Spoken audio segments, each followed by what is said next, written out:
তিনটা জিনিস দুনিয়াতে তোমাদের আনন্দকে নষ্ট করে।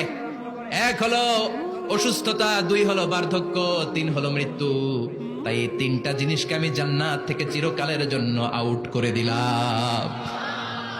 ফেরেশতারা ঘোষণা দিবে, ইউনাদি মুনাদিন ফিল জান্নাহ, ইয়া আইয়ুহাল আসহাবাল জান্নাহ ওয়া ইন্না লাকুম আন তাসিহু ফালা তাসকামু আবাদা। তোমরা আজীবন সুস্থ থাকবা, রোগে ধরবে না।